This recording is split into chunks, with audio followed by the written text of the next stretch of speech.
অন্যকে নিয়ে ভাবার সময় একেবারেই তোমার নেই। তুমি এমন কিছু করো যাতে করে ঠিক অন্যরা তোমাকে নিয়ে ভাবে। আসসালামু আলাইকুম সবাইকে, আমি সাকিব স্যার বলছি। দীর্ঘ প্রায় 11 বছর এই টিচিং প্রফেশনে রয়েছে। আমার এক্সপিরিয়েন্সে আমার কাছে মনে হচ্ছে যে আমাদের অনেক শিক্ষার্থী তাদের সঠিক যে গাইডলাইন আছে সেটা না পাওয়ার কারণে তারা যে নিজেরা পারবে এটা অনেক ক্ষেত্রে তারা ভুলে যায়। সাপোজ চিন্তা করো, তোমাদের অর্ধবার্ষিক পরীক্ষা শেষ হয়েছে। তোমাদের মধ্যে অনেক শিক্ষার্থী জানো কিভাবে পড়াশোনা করতে হয়, কিভাবে প্রবলেম সলভ করতে হয়। এরপরও কেন তোমরা করছো না? বারবারই বা কেন তোমরা আমাদেরকে বলছো, স্পেশালি আমাকে বলছো যে স্যার সে কামব্যাক দিয়েছে, স্যার আমার ফ্রেন্ড সে তো রাত 12 ঘন্টা পড়াশোনা করছে, স্যার সে তো অনেক স্টাডি করছে, সে তো পড়তে পড়তে পুরো বইয়ের প্রত্যেকটা লাইন দাগে জাস্ট তছনছ বানাই ফেলছে। ঠিক তোমরা আমাকে বলো দেখি, তুমি যখন এই কথাগুলো বলো তোমার ব্রেনে কি একবারও আসে না ঠিক এই কাজটা তোমারও করা দরকার ছিল? তোমার কি মনে হয় নাই আমি আমার লাইফের যে গুরুত্বপূর্ণ সময় আছে এই সময়টা নিয়ে তার কথা চিন্তা করছি? সে কি আদৌ কি আমাকে নিয়ে চিন্তা করছে? প্রিয় শিক্ষার্থীরা, তোমরা যারা সম্প্রতি স্কুল লেভেল কিংবা কলেজ লেভেলে তোমাদের একাডেমিক কার্যক্রমে অর্ধবার্ষিক কিংবা ফার্স্ট ইয়ার ফাইনাল পরীক্ষা সম্পন্ন করেছ, ঠিক তোমাদের ফলাফল কিন্তু ইতিমধ্যেই স্যাররা দিয়ে ফেলেছে এবং কারো নাম্বার বেশি আসছে, কারো নাম্বার কম আসছে। তোমাদের মতো অনেক শিক্ষার্থী বলে থাকে যে স্যার আমাকে পারফেক্টলি নাম্বার দেওয়া হয়নি। অনেকে বলে স্যার আমার নাম্বারটা স্যার এভাবে দেখেছে, ঠিক আমার ফ্রেন্ডের নাম্বারটা হচ্ছে এভাবে দেখেছে। আবার অনেক শিক্ষার্থী বলে যে স্যার স্কুলের যিনি ফার্স্ট বয় বা ফার্স্ট গার্ল উনি হচ্ছে আমাদের টিচারের অনেক ফেভারিট একজন স্টুডেন্ট, সে স্যারের কাছে প্রাইভেট পড়ে, সেই সেন্স থেকে স্যার তাকে নাম্বার বাড়িয়ে দিয়েছে।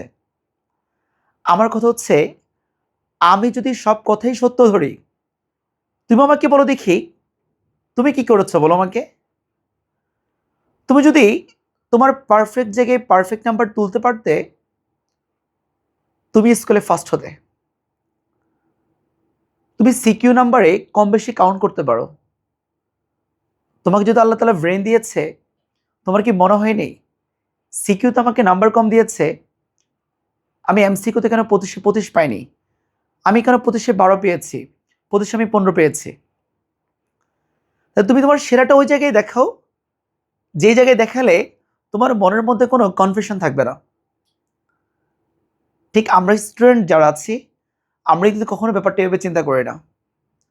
আমাদের শর্ট কোশ্চেন রয়েছে, আমাদের এমসিকিউ রয়েছে, আর একটার চেয়ে তো হচ্ছে সবগুলো সাবজেক্টে নাম্বার দিতে পারে না।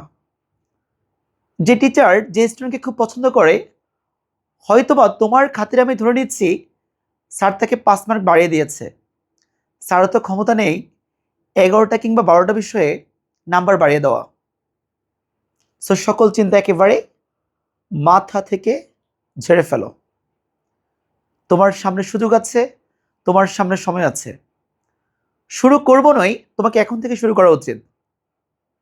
তোমার লাইফের স্টাডির যে গ্যাপগুলো আছে এই গ্যাপের হচ্ছে সঠিক ম্যাপে পৌঁছাতে হলে তোমাকে হচ্ছে তোমার মতো করে চিন্তা করতে হবে। Only I can change my life, no one can do it for me. মনে রাখবে, শুধু তুমিই পারবে তোমাকে চেঞ্জ করতে। স্কুল ভিত্তিক রেজাল্ট অনেক ক্ষেত্রেই তোমার আশানুরূপ নাও হতে পারে, বাট তোমাকে ভুলে গেলে চলবে না। আমি যেটা মনে করছি, একটা শিক্ষার্থী যখন স্টাডি করবে তার একটা গ্রো দেখা যাবে। আমি কনফার্ম তোমার এই পরিশ্রমের মূল্য যদি পরীক্ষার নাম্বার দিয়ে স্টার নাও পাওয়া যায়, তোমার মতো চিন্তা করে তোমার ফ্যামিলি তোমাকে, আমার কাছে মনে হচ্ছে, ডিমোটিভেট করবে না। কেননা ফ্যামিলি দেখেছে তুমি পরিশ্রম করেছো এবং পরিশ্রম করে তোমার কিছু নাম্বার কম আসছে। মানে আমার একেবারে নর্মাল একটা সাইকোলজি এবং সহজ সাইকোলজি। যদি কোনো স্টুডেন্ট পরীক্ষায় হঠাৎ করে ভালো করে ফেলে, স্টাডি না করে, এটা আমরা অনেকে মেনে নিতে পারি না। আবার অনেকে ভালো পড়াশোনা করেও কিন্তু মোটামুটিভাবে পরীক্ষায় তার আশানুরূপ রেজাল্ট করতে পারে না। আমার কথা হচ্ছে, একদিন না একদিন তোমার পুরস্কার আসবেই। তুমি লেগে থাকো, চেষ্টা করো। এবং আমি আবারও বলছি, তুমি পৃথিবী বলে যদি নাম্বার কম পাও, আমার এতে কোনো আপত্তি নেই, অনেকেরই আপত্তি থাকার কথা না।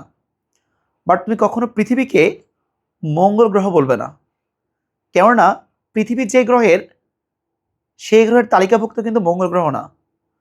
হতে পারে এগুলো সবই হচ্ছে সৌরজগতের হচ্ছে ডিফারেন্ট গ্রহ, বাট তুমি কিন্তু তোমার জায়গায় কারেক্ট বলেছ। অর্থাৎ তুমি পরিশ্রম করে যখন নাম্বার কম পাবে, সেটা সবাই বিবেচনা রাখবে, কিন্তু মনে রাখবা, পরিশ্রম কখনো পরিশ্রমের হতাশ করে না। আমার অর্ধবার্ষিক পরীক্ষা শেষ, আমাদের ফার্স্ট ইয়ার ফাইনাল পরীক্ষা শেষ, আমি কলেজ লেভেলকে বলছি।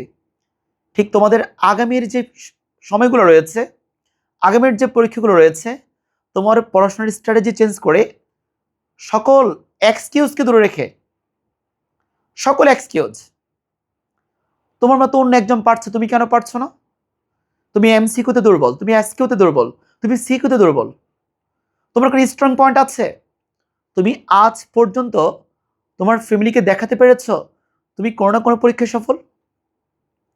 সো তুমি পড়াশোনা না করে তোমার ফ্যামিলিকে প্রতি পরীক্ষায় কনফিডেন্স দিয়ে যাচ্ছ যে আমি এখন ভালো করব, এখন ভালো করব, এই পরীক্ষা ভালো করব, বাট তোমার আশানুরূপ কোনো রেজাল্ট তোমার ফ্যামিলি পাচ্ছে না।